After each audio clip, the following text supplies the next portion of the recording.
Swoll and Hammaker together in the sand. Max Anstie wins. Anderson puts Webb down. 2 wins in a row down the stretch. What up, guys? Welcome to Title 24, presented by NBC Sports. Pumped for today's pod. A lot to talk about. It was an exciting weekend for sure. I had a couple extra days on the schedule, so that was good. But RV, for your weekend, tell us what you did for the weekend. Yeah, I got busy Saturday with a pretty intense baseball game coming down to playoffs here soon for the boys, and then we went and then we went and raced on Sunday. So we're getting our reps in for baseball and do some racing. So we went out to Glen Helen. The boys got to race. Where'd you guys? Where was the race at? Out at Glen Helen, we did a Swap Moto Live race out there. Both boys, and yeah, it was good. It was a good program. We were out of there by 3:00, home by like 4:30. So it was a good Sunday. Are you going this weekend to Denver or no? I'm not going this weekend to Denver. Nope. Looks like we have another game on Saturday, and then we'll be back out at Paula on Sunday for a race. So they're do you like Paula or no? I do. It's not my favorite place to race, but it's somewhat close to the house. I'm not racing it, the boys are, so I don't care. So, as for a national track, it's a decent track, but I still think in Southern California, the best track to race at for national is Glen Helen, man. Yeah, are you gonna ride it all this week? What's cracking this week? No, it's no riding for me. I'm still trying to catch up after the long month that I had beginning of this month. So it's we'll just kind of get back to it and get the boys going and just try to recoup a little bit. Yeah, it's crazy is like I've been like, so I'm on the countdown, right? 2 more weeks left, and then I'll be obviously gone all next week, be out your way. So looking forward to that. Looking forward to next week's pod. Obviously, we're gonna we'll work that out this week. I think everyone will be stoked. We're gonna have a little different look since I'll be on location and out of the office that week. But like with 2 more to go, dude, I'm fried. It's like, I always explain people like, what's the travel like? And I'm like, well, it's not too bad, like first 5 to 8 rounds. And then when the travel for me at least starts to wear down is like week 12, week 13, you're just like, oh dude, like I'd do anything. Yeah, no, for sure. The new and shininess of the series and of the racing and you're excited to go to these events early, in the season, and the travel isn't a problem. But like you said, at race 12, 13, 14, the travel gets a little long on the tooth. That's for sure. It does. So I can sympathize with you on your long month and March that you had. So that's like where you are at now. That's where I'm at. I'm just like trying to find things to do during the week to like get a release. And I'm like, I don't think I'm going to get a release until the travel's done. So I got 1 more busy week, which I'm looking forward to. It's going to be a fun time, but I'll be glad to have a little reprieve after that. And what's crazy is if you think about it, RV, and like people will probably be like, dude, what do you guys got the life? But if you think about, I thought about this. So since 1997, I've been traveling probably 30 to 35 weekends a year since 1997. So you guys can do the math. I mean, that when you look at it, like 30 weekends a weekend minimum or a year minimum, dude, it's a lot. So because I was wondering, I'm trying to wonder, I'm like, maybe it's just me. Maybe I'm getting soft on the travel. And I'm like, well, wait a minute. I've been at it for almost 30 years. It's a long time. Dude, it is. It is. It's yes, it's fun. It's an amazing lifestyle, but it becomes a lot too, like if you don't fly a lot. I know there's people that fly a lot out there for their job and for their business, and if they're salespeople and they're always traveling around. But no matter who you ask, it does get old. Going to the airports every single day, the early mornings, the delays, all the things that come into the travel. That's probably the biggest downfall of being in your position, or even an athlete's position, is every single weekend is dealing with the commercial travel. Yeah. Hey, before we get into to our subject matters and talk about and break down everything that happened on the weekend. So you probably saw it on Instagram, and everyone that's watching this podcast and listening. I got an opportunity to go to Dan Patrick, the Dan Patrick Show. He has his own podcast on Peacock, and most people in the sports world know who Dan Patrick is. Just an absolute icon sports broadcaster. He's been everywhere, done everything. And for me, when I think of Dan Patrick, of just, getting up in the mornings when, I was in the grind and racing at the Pinnacle, and he was on Sports Center, and, watching him every single morning before I would go out and do my training, all that fun stuff. Well, I got an opportunity now that he's under the NBC regime and broadcast and on Peacock. We lined it up, and I went there, and it was so fun. You can actually go to the Title 24 page and check it out, Instagram page, and check it out. Hit the link, and you can watch the episode. But I think the coolest thing, a couple things that I took away from this, RV, is like when you know how it is when you go to see or meet guys like this, you're like, oh man, like they probably just want to get us in there, get us out. He's never really done anything like this before. He's never ridden motorcycles. So anyhow, so first and foremost, my expectations were blown tenfold. The guy was completely and fully engaged the whole time. He was mesmerized, not necessarily by the sport as much as just the motorcycle. He had a ton of questions about the motorcycle because he's, it's not traditional sport, and he has never been around motorcycles. So all of that was great. The whole crew, his supporting crew, they were totally amped on it. And it was just a really cool experience. And again, blew my expectations. But you wouldn't believe how much memorabilia this guy has, dude. Really? And oh my gosh. I mean, yeah, I mean, he's been doing it for 30, 40 years now. And dude, one of the coolest pieces of memorabilia was in his little like studio. He had this picture framed, and it was him, Belichick, and Brady, and he was giving them the Super Bowl championship trophy, and he had this tie on, right? And he has two of these tie pictures hoisting the trophy to those two guys.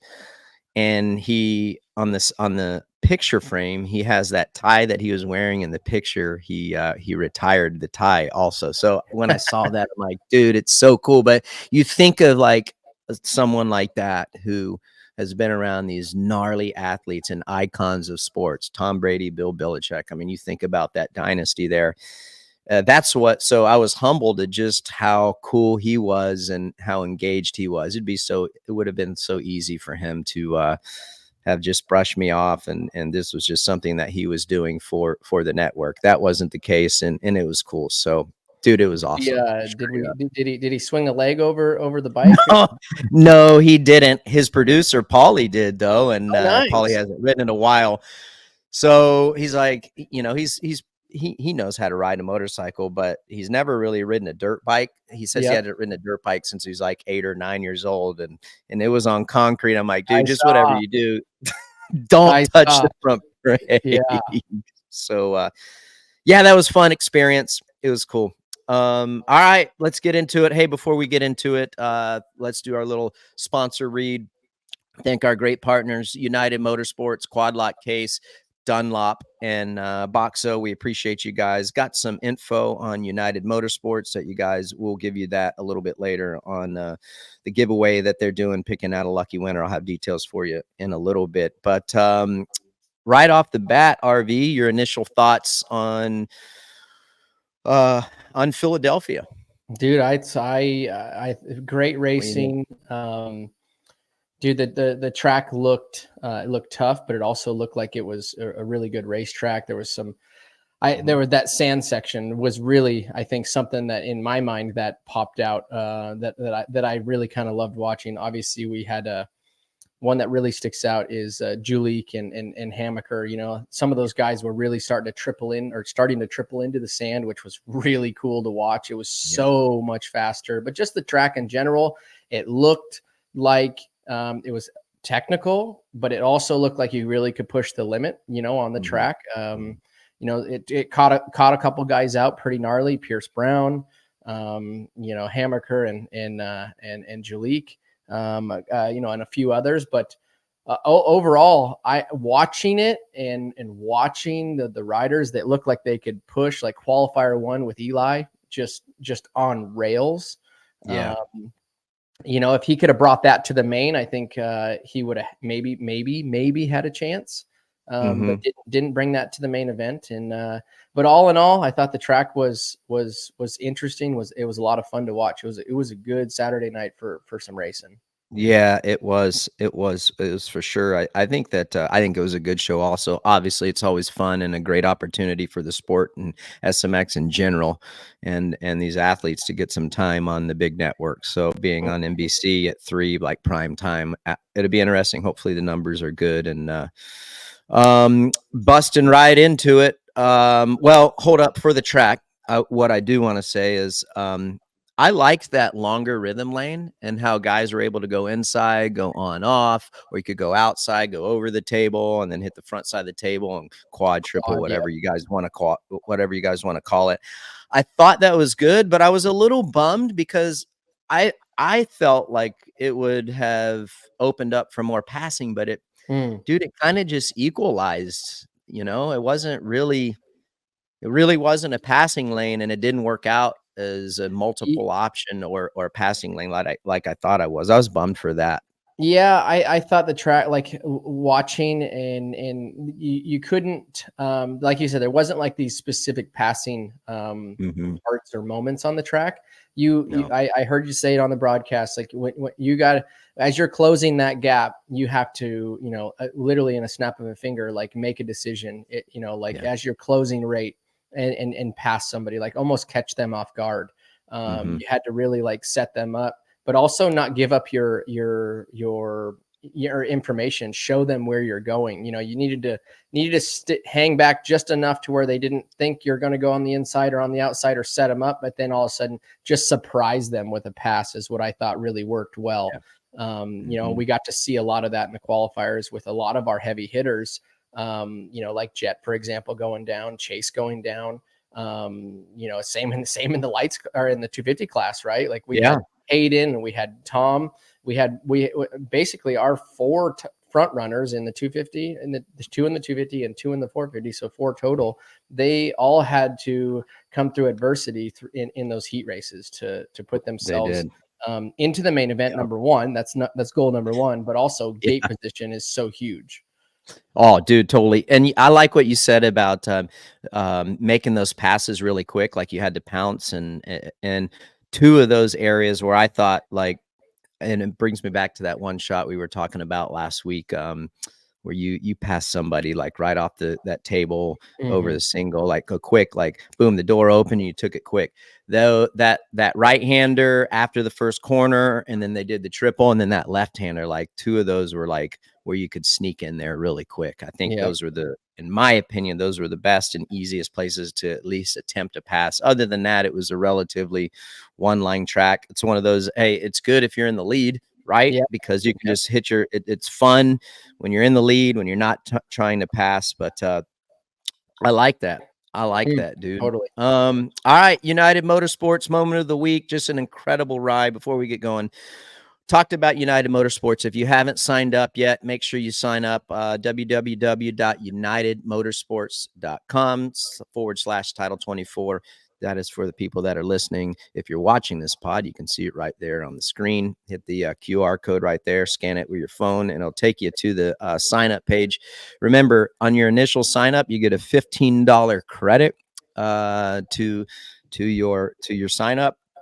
And then we've been talking about it every week. They give a $50 credit to everyone, or to one person every single week, but they are having a grand prize, United Motorsports Supercross Championship grand prize.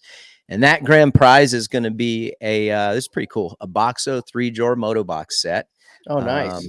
Yeah. And then they're going to get a set of Dunlop tires.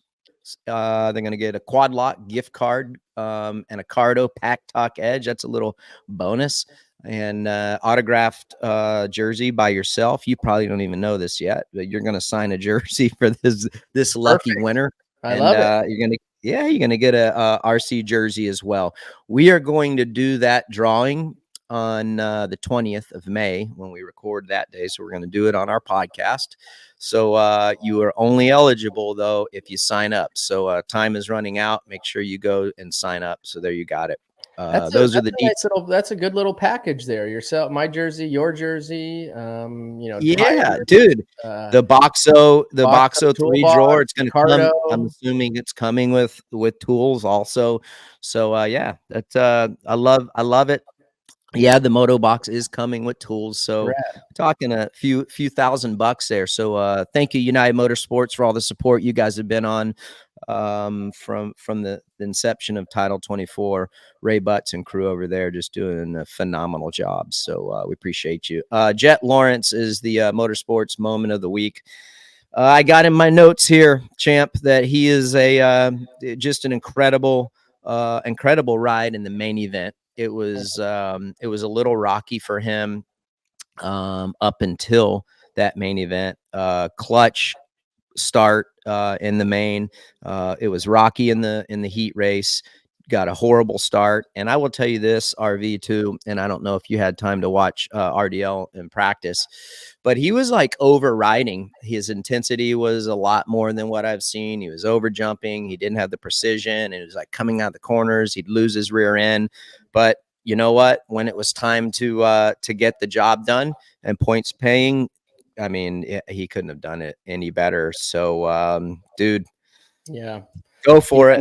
RDL, I got to see one of his fast laps. I believe it was the very last lap, and just it looked like to me like maybe stalled the bike a little bit, fell over in the turn before the finish. But to your point, the track and practice, you can practice is a very easy time to override the track, and but to your point, main event.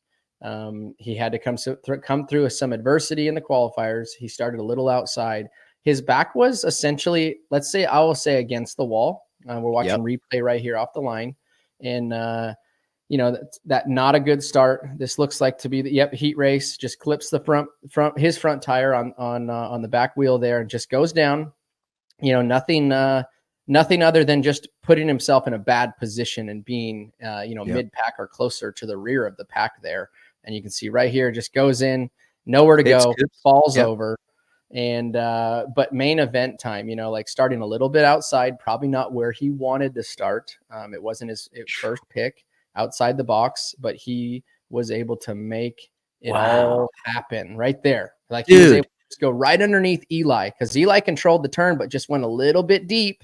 And right here, he snuck on, just barely missed his rear tire. Dude, how close do you think that was? I didn't realize that. You could probably barely stick your hand in between that tire, in between those two tires. So that's how close and critical it was. He knew he needed to make something happen, right? Like I felt like, and then his whole main event too. Like he rode really, really, really well. That's the consistency, that's the maturity that and a lot of times you don't see out of a rider of his age.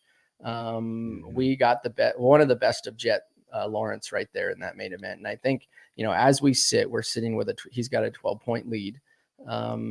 And for me, we have 311 for Jett, Cooper Webb down 12, and then Eli down 41.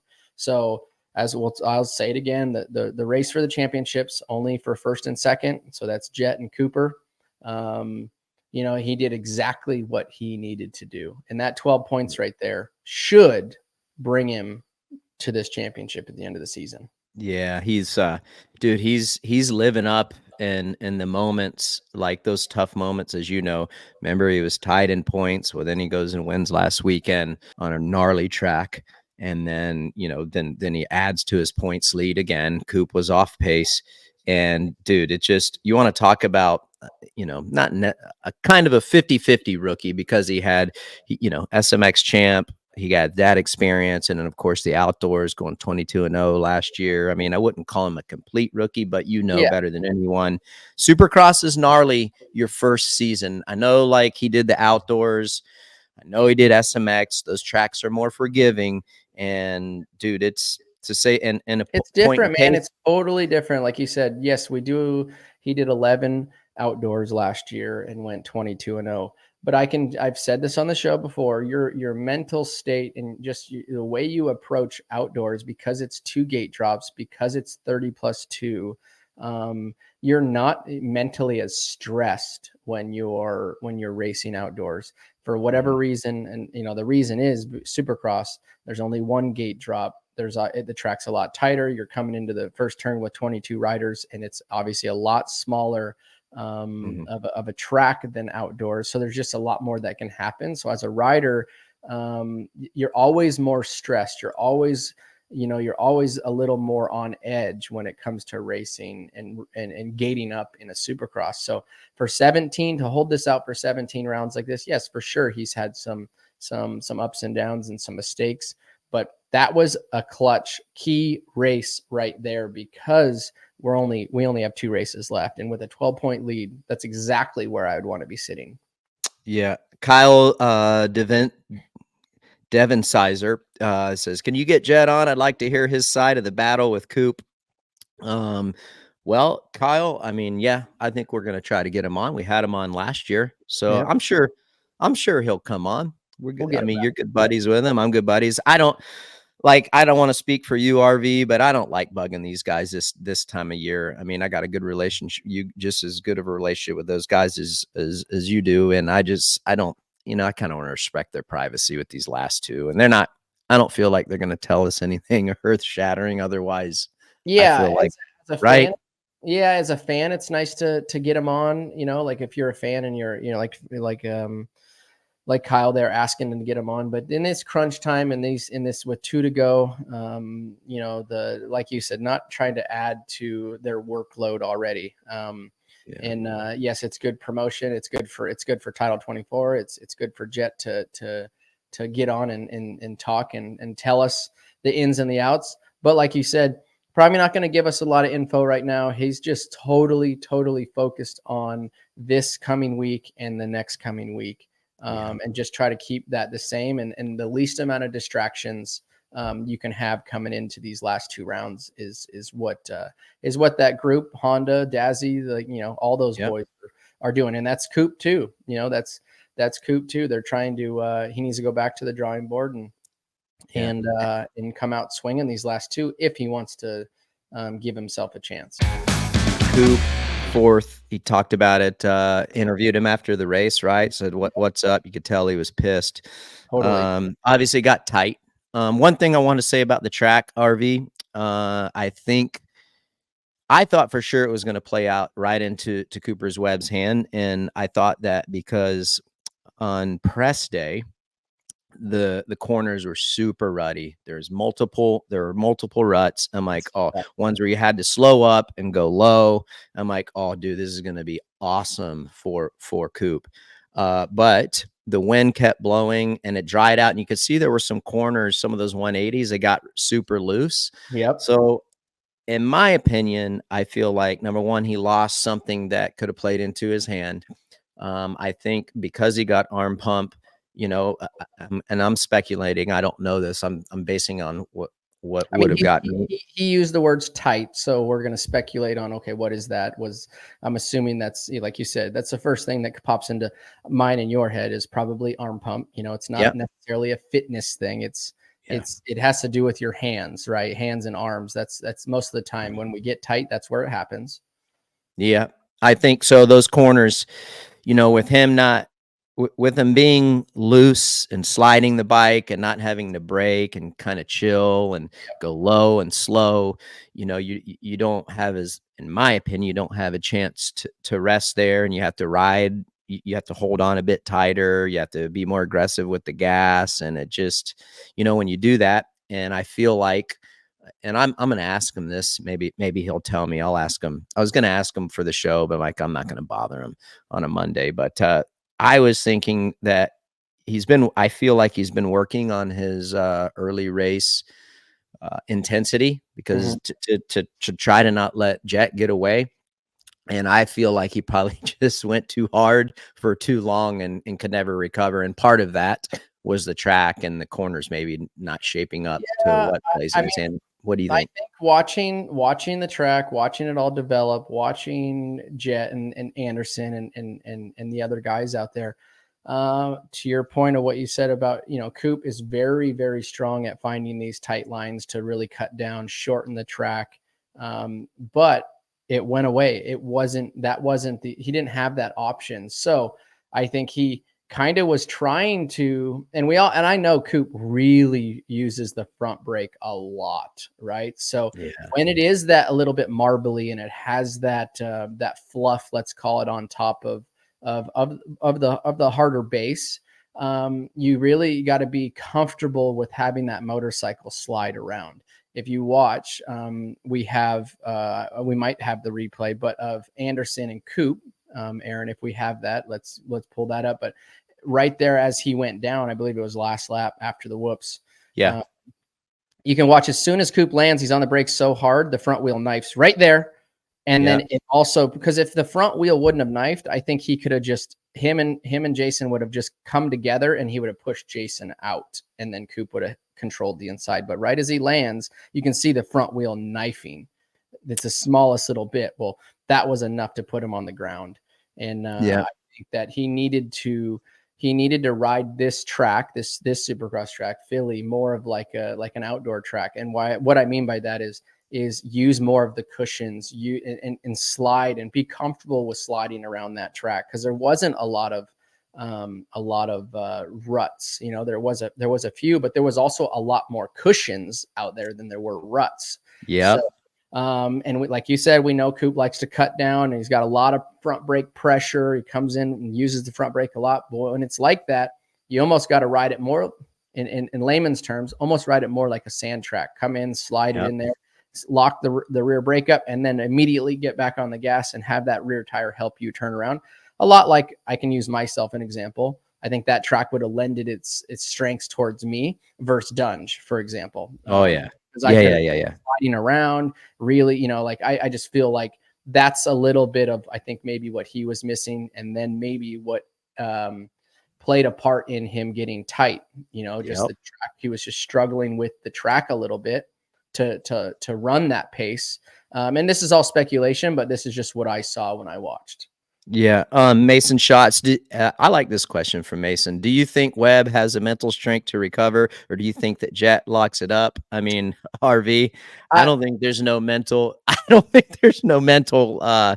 mental strength or recovery that's going to help. I don't think it's mental. Here's the deal, like that. It's a tough spot to be in, because yes, is he mentally strong? Is he one of the most mentally strong riders out there?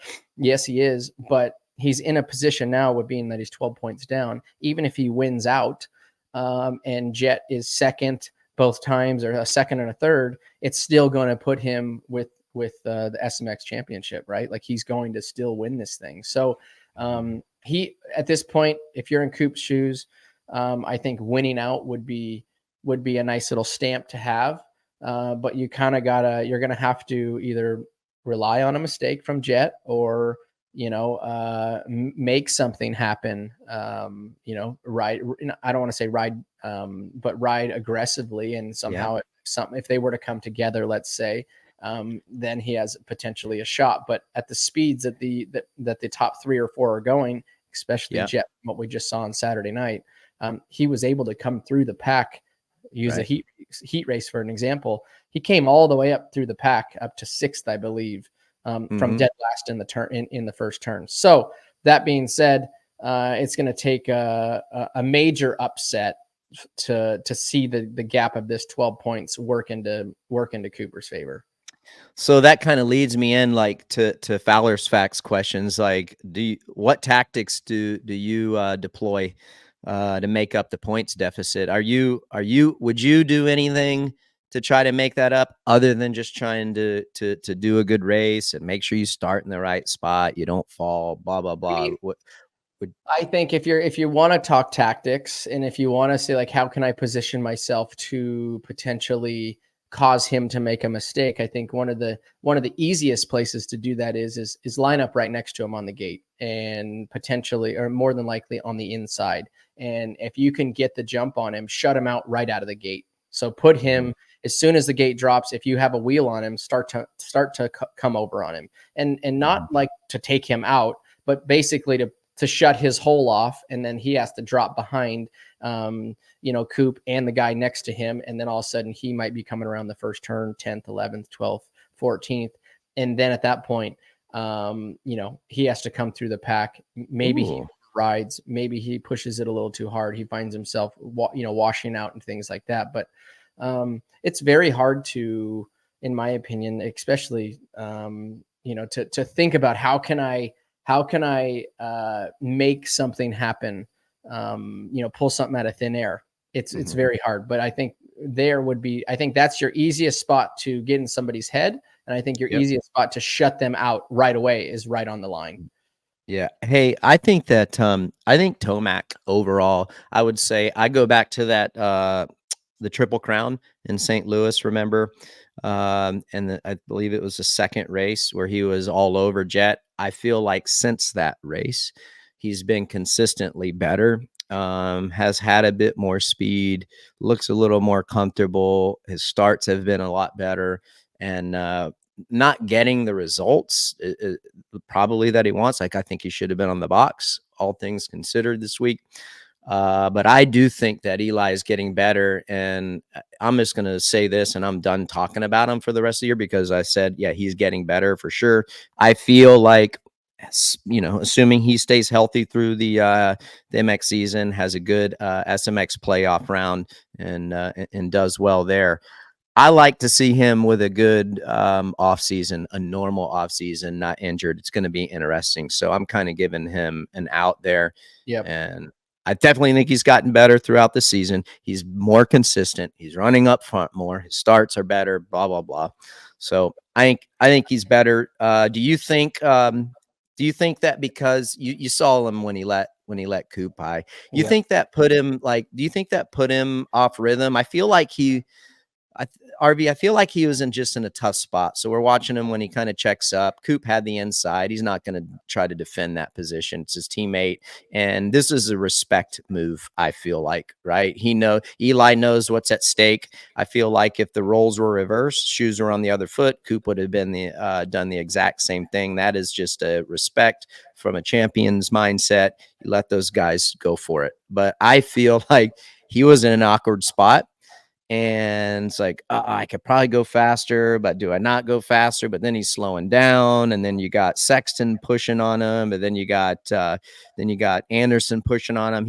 I think that screwed his race, in my opinion. Yeah, it was interesting. See, he had a pretty big lull right there. He got kind of pounced on by three riders or so, like pretty quick.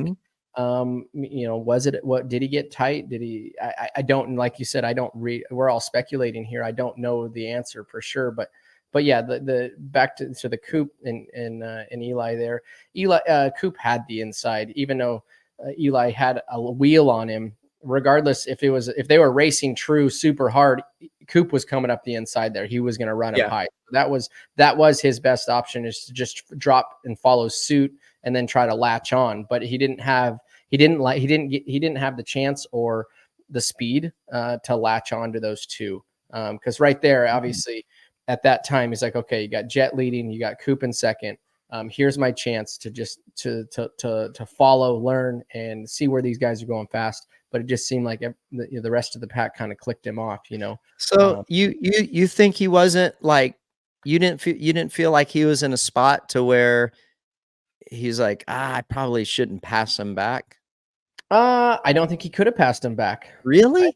I from what I saw and watched and because he immediately fairly quickly got passed by Jason and then Chase. I don't feel like he had the speed. Like I said, he had the speed in the qualifier. Main event, he didn't look and didn't ride like he rode in the qualifier. Those guys were able to pick him off fairly easy. Big mistake right there. Chase was able to go by. That was a big mistake right there, and a mistake, in my opinion, that shouldn't have happened. So either wasn't feeling it, and then there goes Jason right up the inside of the sand, wasn't even expecting it. So I feel like there was something off, like he just wasn't feeling it, or like you said, didn't want to run that pace. Or was he tight? I like I said, it's all speculation. I don't know for Yeah. sure. But I don't know. I'm a little bit in disagreement with you. I feel like no. I just feel like, dude, he was in a screwed spot. Now looking back, at it and watching these replays, definitely he wasn't flowing. But no, was he ever gonna try to like let's just say he runs? I don't think he had it. I don't think he had the speed in the main event to rebound from that and put a charge and put a pass back on Coop. Okay, but does he put a pass back on Coop? I think if he had it, he does. Really? If he had it, he does. I mean, I don't Really? think that look, I'm not inside of Star Racing Yamaha, and I don't know, what Bobby's saying and things like that. But knowing Eli as a champion, knowing Eli as a racer, the doesn't matter what he passes him back. I think if he has it. If he was faster, he passes him back. Wow. I don't see Eli laying down just because of the point situation. Dang. All right. I just, but in like, I think he's too good of a racer to do that. He's, like all these dudes want to win, right? I think that that's fair. And like you're not letting Ezra by, bro. Like, come on. I know. Points or no points, you're going for it. I hear you. Anderson, dude, he was good all day. He was good in qualifying practice. I feel you mentioned it a little bit about like track style. Yeah. How he's a little bit loose on the bike. I think he did great, dude. Yep, he did. Got a good heat race win for him, I believe, right? Hey, I had a question like I wanted to ask you. Is there like does Coop and Anderson, do they get along? Is there beef? Like, do you think I think that was probably cool. Coop's. I think they're cool, but I do think that if somebody were to just kind of flip a little, do a little thing here or there, run somebody high because of knowing a little bit of their mannerisms, and especially Jason, and also Coop. If Jason were to run Coop a little bit high, like you're gonna expect it back, right? Like, so I think those two could have definitely got into it. But like I said, when we watched that replay, it wasn't Anderson's fault by no means. If you watch, as soon as Coop lands in the whoops, the front wheel knifes, and then he has to get off the brakes. It also turns him to the, right there, boom. That all happened. That was a result of the front wheel knifing. But I will say, I wanted to bring this up. Coop has to get better in the whoops. He's got to stop. He needs to have the blitz and blitz the whoops fast. He needs that in his back pocket. If he's more comfortable with jumping the whoops, a lot of times, that's great. In my opinion, those were not jumpable jumping whoops. And why I say that is because of the double single, or if you went outside, you tripled into the whoops. The amount of speed that you generate off of that triple is so huge coming into that whoop section. You can eat guys up. When you have to go triple, there's only so fast you can come into a set of whoops like that, because you have to land in each one of those pockets. And now blitzing them, you can come in as fast as you want. So I think that is an area where Coop really needs to work on, is if they're jumpers, great. And a lot of times there is jumpers, and then you'll see the whole pack jumping.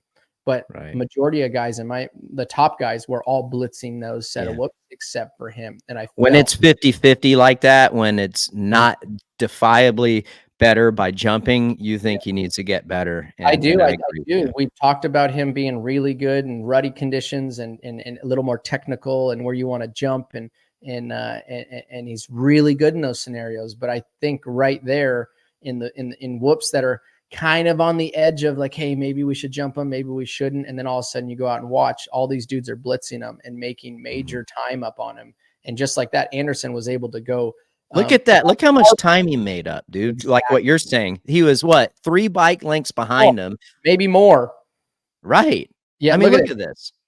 outside, Coop goes inside roll double, Anderson triples on the gas, and then makes up the difference. So he makes the gap up and gets up next to him. So I would say a total of, you're looking at 6-8 bike lengths that he was able to make up by going outside triple and committing to blitzing the whoops. And that's where I think he needs to be better especially for next year. Yeah, but it's tough, dude. I don't know how much room. Well, there's a lot of room for improvement there, but I don't know how much he will physically be able to do it. I mean, I feel like it's been this way forever, and I don't know. It'd be interesting. He's going to have to your point, when it's 50-50 like that, or it's not for sure just as fast a jump. I agree with you. He's gonna have to commit and get better. And I don't know what that is. I don't know if that's bike setup, like if he needs to work on his motorcycle and get it a little more set up for blitzing the whoops, or if it's just like a mental, not block, but a mental thing that he just kind of always reverts to jumping. Nonetheless, that's where he definitely needs to be better is in the whoops. Dunlop due diligence section. If you haven't, go check out Dunlop and best tire in the paddock on the track for sure. You love a Dunlop yourself, right. RV. Those guys work their tails off. Everyone over there been there for a long time. You name them, they know what they're doing. And this goes out. Massive shout out to Chase Sexton, but he had a lot going on internally over there at that Red Bull KTM squad. Did you hear about how the mechanic and his original mechanic parted ways? That's a mechanic that left Honda to go over and work with Chase. Now it's Kyle Defoe that has stepped in as his interim mechanic. I don't know how long he's going to be the mechanic, maybe the rest of the year.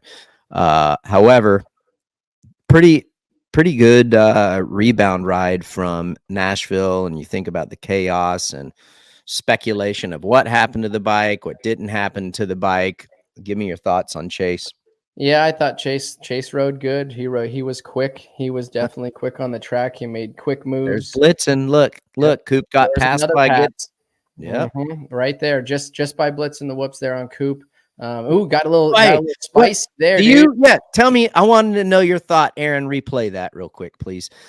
Did Stu and I were going back and forth on this little thing after the finish line with Sexton and Coop. Did Chase do that on purpose, or what? Give me your take on it. Let's see here. Just watching the replay. I don't know. I mean, I would say he did it on purpose now, because you can see right as he lands, I feel like he definitely goes over to the left a little bit. Maybe he was like, hey, am I going to go to the inside, or no, I'm going to run him out and push him high. And then Coop was just already on his trajectory of coming, kind of going to maybe go to the middle of the turn or try to cut down underneath of him. But for sure, Chase was, I'm not saying he meant to hit him or hit him that hard, but he definitely wanted to make a statement of like, hey, I'm taking this line. I'm in control of this line in this turn here. So they end up coming together there. It looked like they hit pretty hard.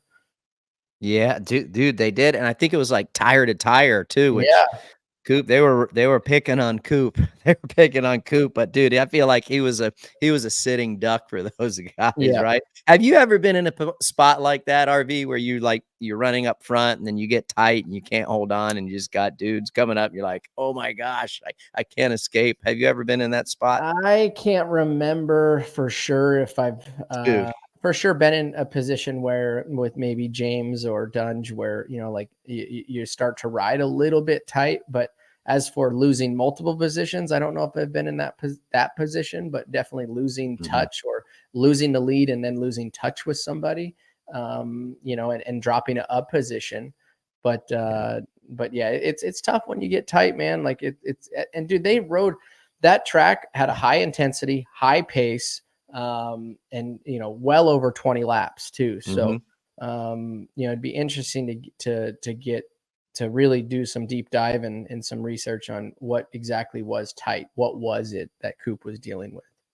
Yeah. Hey, one quick shout out, and then we'll move it on to the 250s, because I want to, dude, our Boxo breakdown section is going to be so good. I can't wait to get your insight. I haven't even asked you because I want you to give it to us here. So, but Hunter was good all day. Like I keep going back to his 450 debut season is very similar to how his 250 debut season was.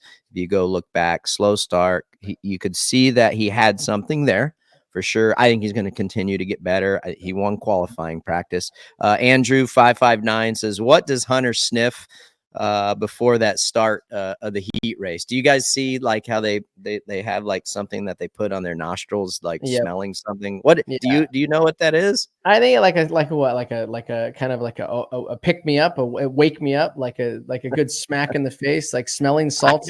That's what I'm asking you. I don't know. It's like a smelling salt of some sort, like some, like, I don't know, fighters do it, and it kind of just wakes you up, gives you that kick in the pants that you kind of need. It'd be interesting to see. I believe Doc G has something you rub underneath your nose, just like that. And that's very well. Could it be? I know Doc G works with them.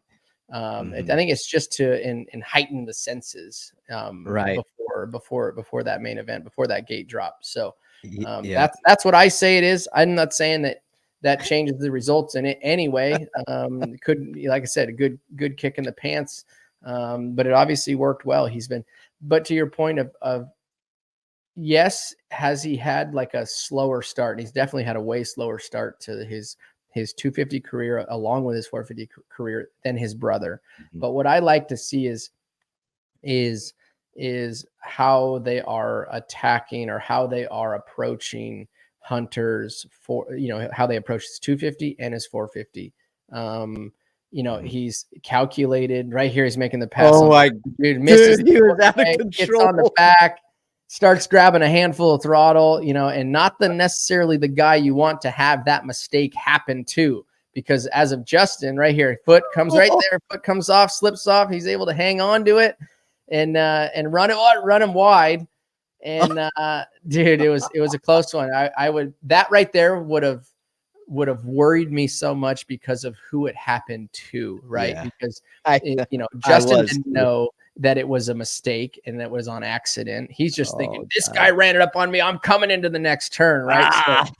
So, dude, I thought the exact same thing you were saying in the when I watched it on the broadcast. I'm like, oh no, this isn't gonna go to. Hey, but how about this feeling that Hunter probably had? It's like, so he's coming through here and he's probably going like right now, he's like, oh, this ain't good. I can't. That was a good save, actually.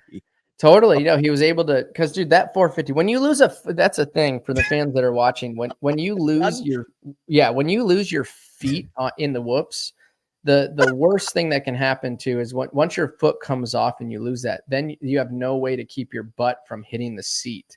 And then a lot of times you'll get the bike on the rebound side of it. The bike will hit you in the butt, and then you potentially or most of the time lose both feet. And then you're only subject to riding, sitting down in the whoops with a 450 underneath of you, staying on the gas, because you can't let off the gas. So it was a very, very good save. I bet you they definitely talked about that at the truck afterwards. I'm trying not to laugh, but I just picture myself when you've been in that spot. I've been in that spot. Like, how, like, to explain to our viewers and listeners, like, from a percentage standpoint of how far, like, of out of control he was of his motorcycle, and how much control was he right there? Would you say he's 80% out of control, 90%? Yeah, I would say it's 80, 85, 90. Yeah, it was touch and go there for a second. Like, the worst part about it is which I just kind of was just watching again. The one thing, and I don't know for sure, but it doesn't look like he got his chin bar on his helmet. If that would have touched the bars hard enough to like move the goggles up, and then the goggles, your bottom of your foam that's actually underneath your goggles will come up and get in right in between your eyes. Then you lose your vision. You're obviously your eyelashes are kind of in your eyes now. Like there's a lot that can happen. It looked like the helmet didn't touch the crossbar, which luckily. But when that typically happens, when you lose a footing like that, then you're subject to coming down. You come down closer to the bars, and your face will hit the bars, or your helmet will hit the bars. Then your goggles. Then you lose your vision. So it was a good save. It definitely was a good save. Yep, it was. Let's go to 250s, dude. And Max Anstie. How about that dub? I mean, that guy was on, bro. He was on. He was riding well all day long. Boom, goes right up the side. Tries to make a pass on Seth Hammaker, but then he goes for the cross down move, squares up the corner, exits early, positions himself perfectly to get up that inside. And dude, he looked like he was in his own league to me. It's a bummer to look back now, obviously with his engine failure.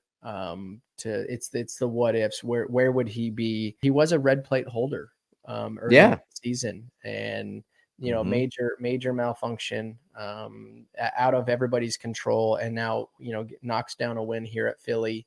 Just rode a phenomenal race.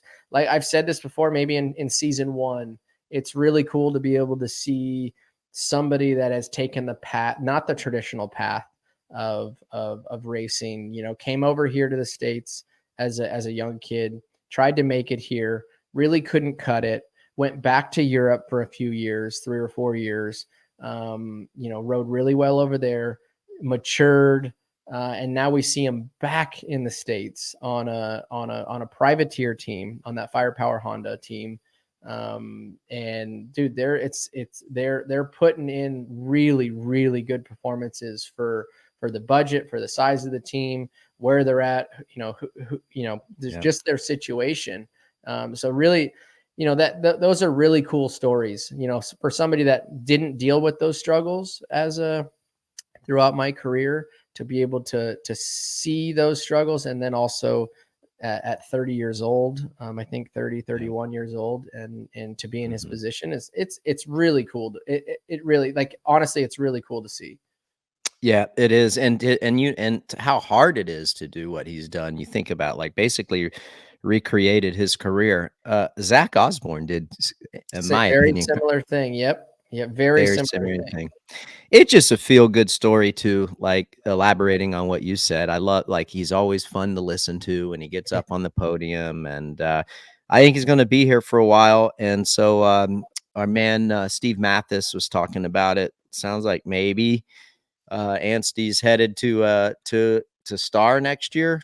That's what I heard. Yeah, I heard he'll be moving from obviously a privateer team to a factory team. What I hope in that happening, obviously he whatever struggles or whatever he's up against and the team faces right now he won't have those same struggles, but he also will be dealing with a whole different set of pressure too. You're riding for a factory team. They want you in the championship hunt. They want race wins, and they don't want one. They want as many as they can get. So you have to, it's a whole different dynamic. And I hope that what we see of Max right now is what we see when he moves over to Star. If that is confirmed, or when that is confirmed, which I believe that's what's happening. That he does the same thing and has the same mentality as where he's at right now as when he's at Star. Because I think if he can ride the way he's riding now, and he's got the mental side of his game where it is right now, and if he brings that over to Star, I think he could be a real contender for this title next year. Because, like I said, all the things that they might struggle with, and he might struggle with, essentially won't be there. Yeah. Hey, before we go to the Boxo breakdown, I want to skip ahead on our run RV with you on this 250 class, because I want your insight. We got some questions to answer, but Vialle versus Deegan, 15 points difference, dude. Both Vialle and Deegs did well this weekend, and coming back. You can see the points right there. Deegs is 15 points back. Pierce Brown is mathematically eliminated for that title. Let's answer question. M. Miller 141. What would be your mindset going into the final showdown if you were Deegan Vialle? You want to take Deeg or you want me to take Deeg? You pick. You take one, I'll take one. Yeah, I'll take Deegs because it's first one on the list there. Okay. What's your mindset if you're him, dude? Well, number one, you have to win. What I saw this weekend was a great performance out of both. I'm very impressed with obviously, Tom fighting off. I mean, they basically rode that main event coming through the pack together, and there was a lot of times where Deegan was very close, and also Tom would put a lap or a rider in between them. I think it happened 3 or 4 times, and Deegan was able to rebound and make that pass and then close the gap up again. So I'm not saying he was quicker. I think that as Tom was facing riders in front of him, Deegan would pass the rider in between him and Tom, and then he would close that gap before Tom would get past the rider in front of him. But he's got to win out. 15 points is quite a spread, and essentially he's got to hope for something non-traditional, a crash, a big mistake from Tom to get back in this fight. I'm not saying he's out of it, but 15 points is a lot of points to make up if both of these riders continue riding well. I don't see it happening unless there's something catastrophic that happens to Tom. Got it. If I'm Tom Vialle, I love these questions, by the way. I don't know if you do, RV, but I like these, like, what would we do? What would you do? What would be your mindset? More than I like the questions of what my opinion is on a certain matter. But if I'm Vialle, I am going to go to Salt Lake. I'm going to know exactly, number one, where I need to finish if Deegs is winning. And I'm gonna have a breakdown and a full rundown of where I need to be given certain circumstances. Then from that point, it's business as usual. I'm not going to take any unnecessary risks. If someone is doing a gnarly rhythm lane, I'm not going to do it if I know I can't do it every lap of the main event. And I'm going to make sure I'm 100% comfortable. Then from that, I'm going to take it, like lap by lap. I'm going to go for the whole shot. I'm going to try to win my heat race. And if Deegs is around me there, I'm going to give him plenty of room. I'm going to have to play a little defense. I'm not going to put myself in a position where he can get at me because Deegs is probably going to have to do something in order, for him to have a legit shot to win. So I'm going to do that. I'm going to be super mindful of my surroundings. That's going to be my game plan. Then in the main event, I'm going to go there. Same thing. I'm going to go. If the win is there, I'm taking it. If Deegan is anywhere around me, I might let the guy go in front of me at that point, because all I have to do is just be right there behind him. And I'm the champ. And I'm going to be extremely mindful of my surroundings. I'm not going to get up. I'm going to do my best to not get caught up in anyone else's battles. I'm going to be mindful of the other teammates that on Deeg's teammates also. So that's kind of my check down list, and that would be my my game plan. I do want to say this is, like, I feel like the media and a lot of us build this narrative of what's Deegan going to do? Is he going to take cheap shots? And I feel like he played it perfectly this weekend. He didn't do what I think a lot of people were expecting him to do, or had some assumption that he was going to do something. And he was extremely gracious on the podium. Although, I didn't go out there and win, it sucks, obviously, but it was a good race coming from the back and a good speed out of me and Tom. We had fun out there. I gave him a wheel every here and there, but he's a tough opponent, and I have respect for him. And his respect level that he has for Tom, I think that from a fan's perspective, I think I'm not saying that he did this on purpose, like as far as like his performance on the track, but saying what he said, that was cool to listen to what he had to say and the respect he showed for Tom on the podium, I think.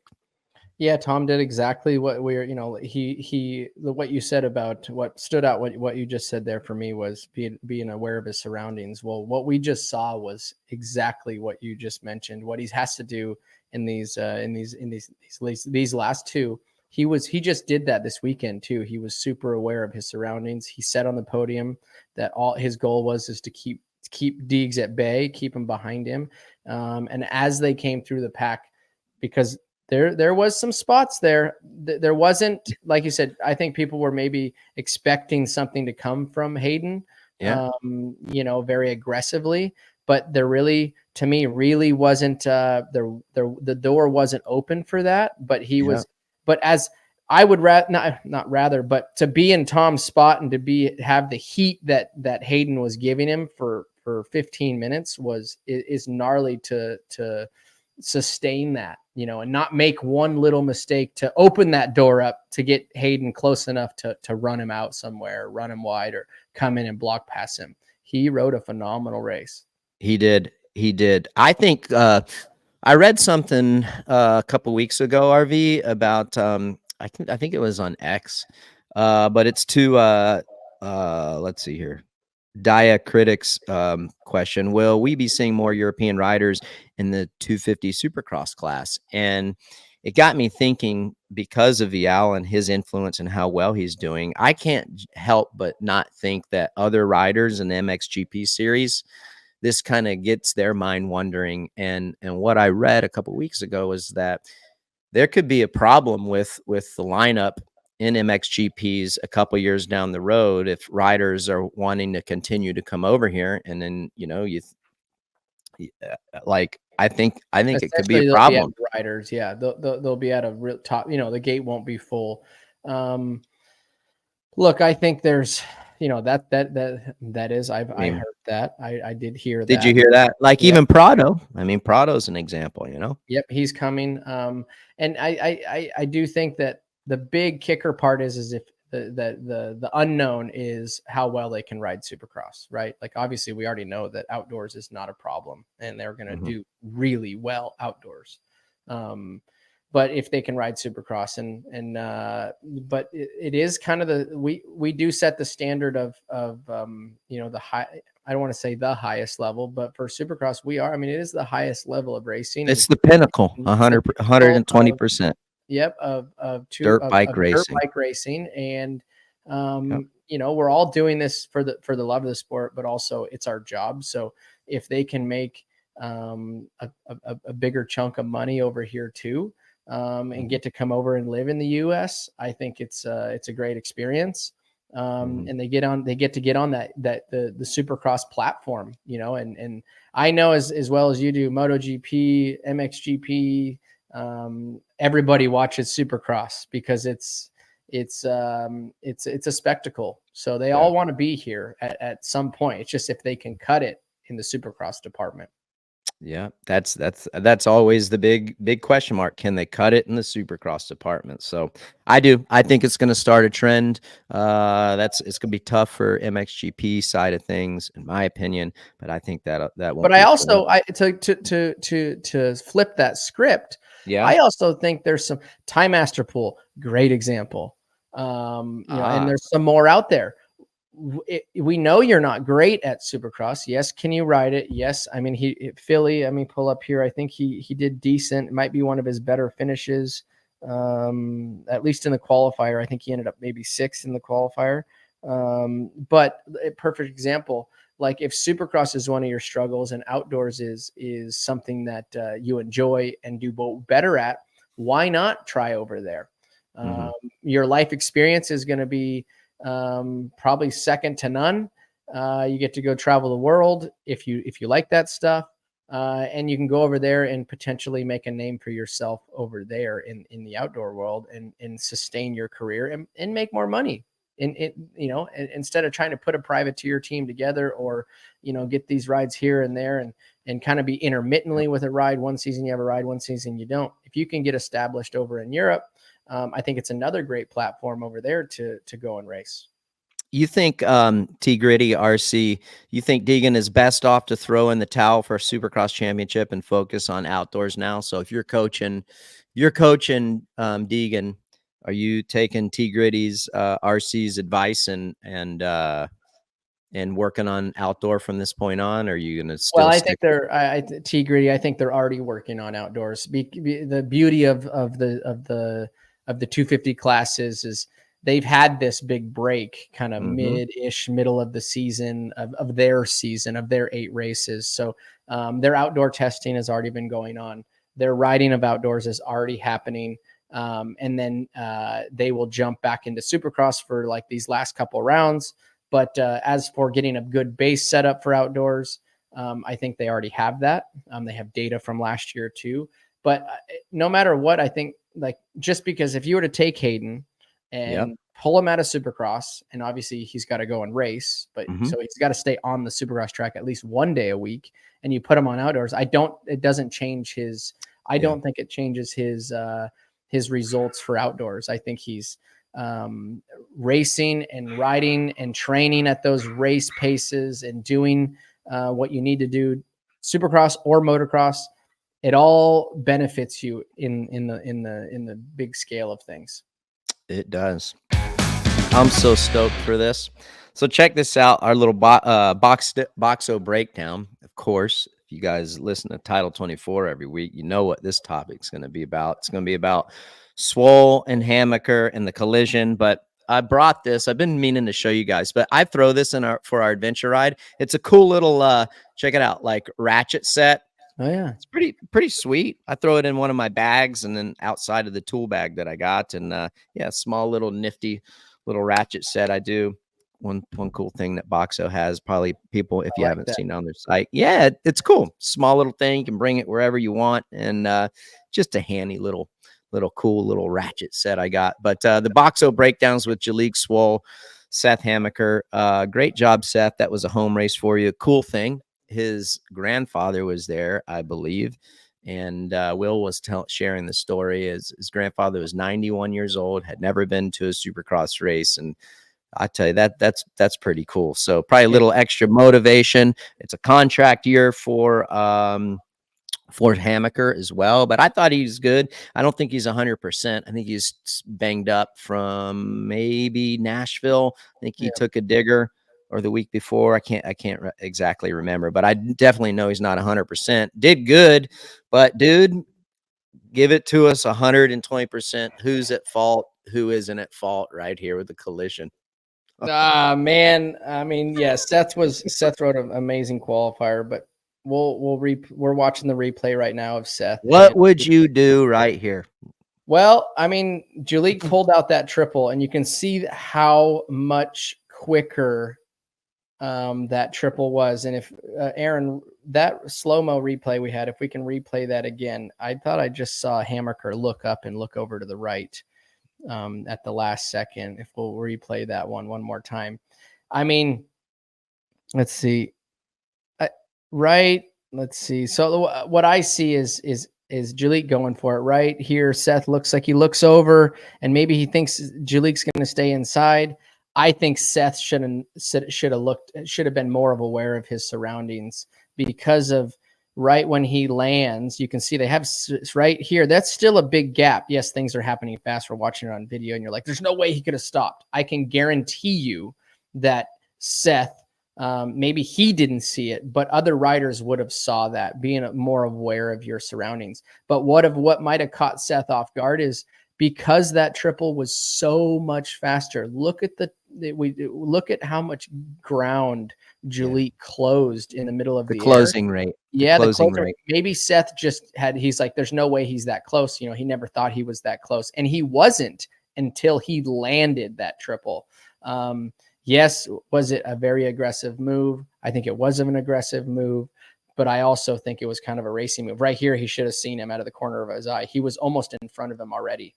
And that's so you're not putting any blame on Jalek about maybe Jalek should have anticipated Hammaker? Like, do you think Jalek thought that he was going to stop?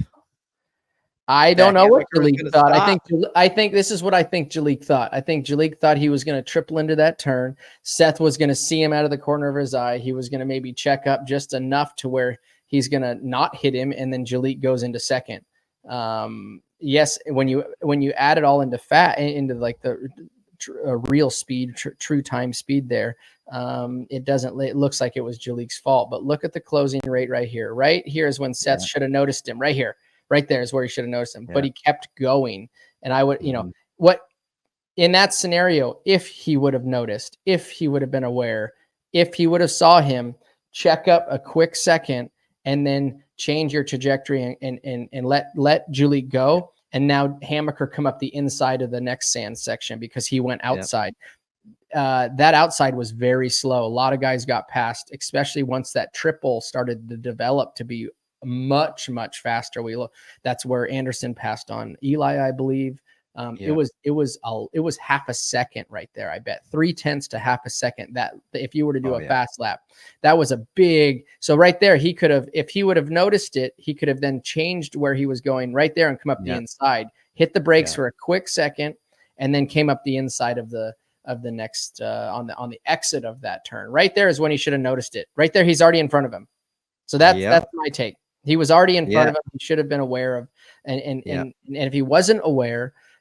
Just have more, better awareness of your surroundings. I'm going to Monday morning quarterback it, and I'm going to eat some crow. I called it straight. I said it was Jalek's fault because that's the way it appeared to me in the moment. I haven't had time to break it down like you just did. Great edit work. It was technically Jalek's fault. The crash happened because of Jalek. But as you break it down, like I just broke it down, we're seeing these different things. The front angle is a little different than the back, but I like the back angle the best. I feel like he should have noticed Jalek right here. He's already in front of him right there, and he kept going. I feel like he had the time to get on the brakes and then come up the inside. That supports it right there. So Jalek, I know I put the blame on you during the broadcast. I'm sorry, but that great camera work, Aaron. Great clip, or Hector, whichever one it was. Hey, fabulous job.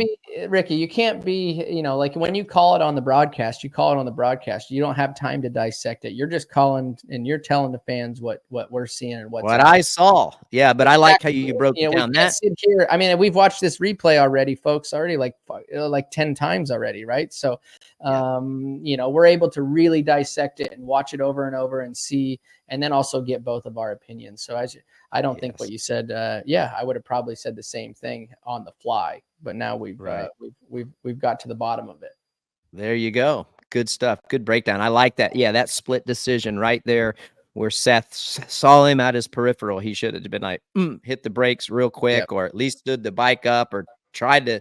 Yeah, he had lost position at that point because he was behind. And I agree with you. That was way to break it down. Hey, for a promo, Boxo is doing a promo. You get 10% off. Title 20. You just type in the code Title 24. Boom, 10% discount.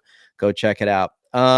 Aaron, roll the SuperMotocross on NBC promo this week, so all of our viewers and listeners can check it out. Here you go. Here's the lineup. As always, Thursday, 2 p.m. Eastern, SMX Insider with Weege and JT. They're special guests, I think, this week. They're going to try to get Travis Pastrana on there for their big interview.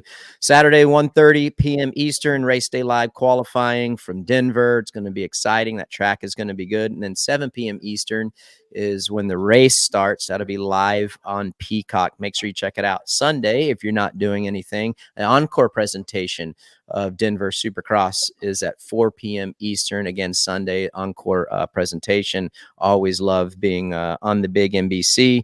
And Sunday, that's a fabulous time slot. So if you're tied up on Saturday, you'll have a chance to watch it again on NBC. So make sure you guys tune in. That's the fun stuff happening. Going to be good. I love going to Denver, the Mile High Stadium. What is that? I think it's Empower Field, I believe. You know what? A lot of stuff looking to next week before we get to the quad lock question of the week. And then we'll be done. Is a lot of stuff happened in Denver last year. Yep. And dude, as crazy as this series has been, I ain't ruling anything out, bro. Nothing. No, you can't. You can't. We'll rattle them off right now. It's another open stadium. It's at altitude, like 5,500 or so. I don't know I know it's very high. Bikes don't run like they should. Bodies don't run like they should. Also, from just watching dirt conditions from last year, yes, it looked good, but main event time, the dirt can potentially, the track can potentially break down, get slippery, get hard. So it might lend a little more precise, that European kind of riding style, smooth, so that could lend some favors to guys like that, right? So not favors, but work into their favor if they show up on Saturday also. So yeah. I for sure know that this track in Denver this weekend, like what you're saying, that dirt is hard. It's not forgiving. It's going to be very similar, in my opinion, to how Nashville was. So like you're saying, RV, precision is going to be key. It's going to be one of those tracks. It's going to be really hard to ask a lot out of your motorcycle to like go get that extra little tenth because the dirt is so hard. Guys are going to be working harder because it's in elevation. So horsepower is going to be a premium, especially in the 250s. And then Ricky, we go to Salt Lake the next weekend. That is at altitude in very similar conditions. I have rode that dirt. And that dirt is very, like you said, it's kind of like more like a Nashville. It gets chunked out. It gets hard. It gets dry. It's got some rocks, like pebbles in it that potentially that make it hard to find traction. But I think the biggest element in all of this is the altitude. If you're not used to it, which none of us are, except for I guess Eli, right? He lives at altitude most of the time. Going to this next weekend in Denver is his home race. So I'm sure the Eli fans will be out in droves there, hopefully just filling that stadium, and it'll be a cool, obviously they didn't get to see him ride last year there. They popped that as Achilles pretty early, and night was over. So he's back for redemption. So it'd be really cool for Eli to get that win in his hometown. That stadium will go nuts, I bet. Oh, dude. Yeah. That place is super loud. That's going to be exciting. Quad lock question of the week. I like it just because, again, I like when we're able to share our stories. I think our viewers and listeners like it. Before I announce who the winner is, I got some more product I want to show you guys. If you work a desk job and you're in the office, check out this dual desktop wireless charger. Pretty sweet. You can place your phone on the bottom there, lay it flat down, it'll charge. Or if you have a quad lock case, you can put it up top here where that little adapter is, and it can charge via that way as well. So pretty sweet little thing that Quad Lock makes. If you haven't checked out their products, that's one of the cool things that they make. That looks like our producer Aaron is using it right now, he said. And then your earbuds can go on the bottom. So if you have the phone case, your phone can be attached to the clip, the charging, and then the earbuds on the bottom is what our co-producer Jay. There you go. Curly said. That's what Curly said. Yeah, Curly. Should we call him Baldy? Huh? Shouldn't we call him Baldy? No, it's like, yeah, we should. I call him a lot of things. Okay, idiots most of the time. What I call you got to have thick skin if you're hanging around us, guys. That's right. Oh my gosh, all these dudes that come at us like, they don't come after you very often, but dude, like for me, they'd just like, I bet if we hung out, they'd have a different opinion of me. Like, probably have a good time. But all right, 100%. Dude, the winner of the Quad Lock question is from R. Volmer 992. What was your best comeback ride with major championship implications? I'll let you go first. All right. So just off the top of my head, what pops into my head, knocking in Redbud, got a good start, but then after coming down out of, Redbud, you go long start. It was the old start. So you went left, right. There was a mechanics area down. You had that big step up. But when we landed on the step up down at the bottom, I was too far left. We had some rain early on Friday and stuff. So it was pretty muddy. And as soon as I landed, the whole bike came out from underneath of me. I cartwheeled, ripped the exhaust off. I had to get back up, obviously dead last, and salvage, I think 8th or so on in that moto.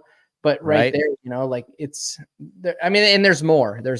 I think what think to just give a little more insight on that question is there's lots of these rides for everybody that are in that are in a championship position that you have to push through the mental side. If you're not showing up, if you didn't show up 100%, if you didn't show up and you're not 100%, and then something else happens that weekend, it's how do you dig yourself out of that hole?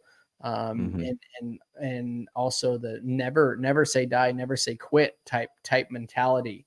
Obviously, all things within reason. Obviously, if you got a bone sticking out of your arm, or something actually broke where it's hindering you from even riding the motorcycle, it's pretty much you're pretty much out at that point. But I will say that when you're in those positions, it's get up, it's push to the end, because every single point matters. There you go. I had two. So the first one would have been in 2002, my first year at Honda, when I had that gnarly crash at the season opener at Anaheim. I went over the handlebars on that. It was like a step up. I spun on the face of the table, on the face of the landing, and when I spun, like I just over rotated. It was a gnarly crash. Wasn't that when was LaRocco ran over your feet going into the whoops? Yep. Yeah, dude, that was so gnarly. So that was the opening round, and then I was behind from that point, right? So took me a couple weeks to get going because I was banged up. Then I started winning some races, and Villeman was my rival that year, and he was riding really well. And it's like I would win, he would get second, or if he won, I would get second. But nevertheless, so I spotted him probably 25, 30 points right there at the beginning of the first three rounds. Well, then leading up to Daytona, I got super lucky as far as how we got tied back up in points. Unfortunately for him, he was doing a photo shoot or something and hurt himself. And I can't remember if he didn't race or whatever, but nevertheless, we got tied back in points. And so that one was a great, I would call it a comeback ride again, although I got lucky because of DV's misfortune. It tied us up, but I still had to basically, do really well the latter half of the season. Kind of to your point, never give up. In a must situation, I couldn't cough the ball back up anymore. I had to actually perform, because if I didn't, DV was gonna beat me. He was gonna win. So that was the first comeback. And then I don't know that I would call it a second, like this was necessarily a comeback race, but 2006 championship when I had the DNF at St. Louis. I lost 25 points, 22 points that night, and had to play catch up. I did gain a few points back on Reedy that I had coughed up because of that mechanical failure. My spring broke. Remember how you talked about your titanium spring broke? Same thing happened. That's what happened to mine that night. So that broke, and I had to stay in it. I think we had maybe 6 races left, and I knew that I had to perform to get back those points on Stu and Chad. I was able to do that. I don't know that I won any races after that, but like if Chad won one weekend, I got second, Stu would get fourth, or vice versa. So I was just kind of the most consistent guy. And that was another one of my championship comeback stories, or just, staying resilient and never giving up, and just not choking, really, just executing. And I think it's like, like to your point of like not choking or not, it's dealing with those adversities currently, like at the current moment, and making the best of the situation. But I think what also is go even deeper is what happens on Sunday and Monday in your weeks. How does those mistakes or those problems affect your midweek, and then affect your mentality going into the next weekend? I felt like where I was very, very strong is if I had a bad weekend, yes, I'd come back to the truck and be super pissed and be super bummed and not happy with either the performance or whatever the case may be. But really, Monday turnaround, like I was very good at letting that stuff roll off my back, not letting it affect the current week ahead of you and the current weekend.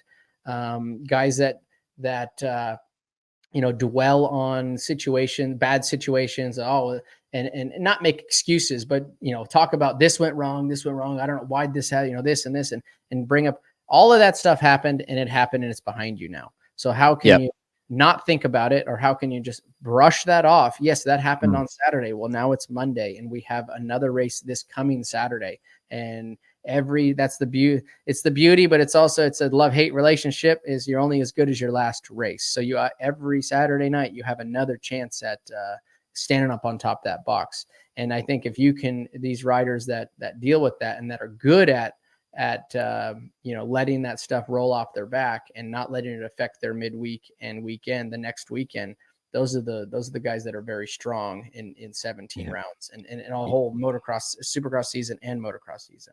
Yeah, I think for yourself, I mean, you were gifted with that for sure. Probably some of it is taught from your parents as well. Go out there, do the best that you can. And, like my dad always used to tell me, it's funny, you think about it, it's like, you think long and you think wrong. And I feel like sometimes it's like you think long, you think wrong, but dude, it's true. Just go out there and race. And I feel like that's where Jett is really good. I feel like that's where Coop is really good. Again, likes of yourself, myself, like honestly, it was pretty simple. Go out there, race your damn motorcycle, do what you know how to do, and don't make any mistakes. You can't control what other riders are going to do, but you can control your destiny. So you go out there and do what you're freaking supposed to do, and you're going to have a really good shot at not only winning races, but winning championships. And just don't think about it. And like your point, go back Monday, wipe off what happened. Where'd you screw up this weekend? This is where I sucked. This is where I need to be better. All right, we're done worrying about it. Let's go out there and make it happen. Yep. It really is that simple, people. But good stuff. All right, RV. That's the end of it, my man. What do you got? What you got cracking for today? I'm about to go for a bike ride here. Yeah. Let's see here. You gonna go for a bike ride, dude? Soon, Ricky. Soon. Once I get the garage done, I gotta. I'm this close. I keep talking about it. I'm getting stucco put on garage doors this end of this week and things like that. Boxo cabinets. Wait till you guys see the shop. I'll get some photos taken of it when it's done. So it's not going to be done when we come back, when we're there on Sunday and Monday. The Boxo stuff should be in when you get out here. Yeah. So it's taken a little bit, but it's going to be super cool. I'm stoked. Excited. I'll get some photos for Aaron to put up on the deal, and we'll do a little Boxo run with that. But yeah, just laying low. I already did the bike prep for, got home yesterday, washed the bikes, put them back in the van, and we're ready for this next weekend when we go racing. You think you're ever going to do Loretta's? Dude, no, I don't. I mean, as of right now, I have no desire to go out there and race. Especially if both of my kids are racing. Like yesterday yesterday. Running from we each kid did two classes, so it was very busy. So there's zero chance I can add myself into that mix. Not till I were to ever get a mechanic, but I think I have no desire to go back there. It cuts into our beverage time too. It does. So. It definitely does that. And I want to go experience Loretta's if this is in the future. Don't know if it is, but if it is, I want to go and give the kids the experience of Loretta Lynn's. And not have to convolute my racing with their racing. I've done it. It's their time if they want to do it. So, yeah. All right. Thanks everyone for listening each week, every week, whether you listen or you watch it on Peacock. Remember, we're always on Peacock on demand. So check that out. If you don't have the Peacock app, do it. There's all kinds of stuff besides Title 24. We're on Motorsports on NBC's YouTube page. You can watch us there if you've never watched us also. And then remember, we're on all of your favorite podcast applications.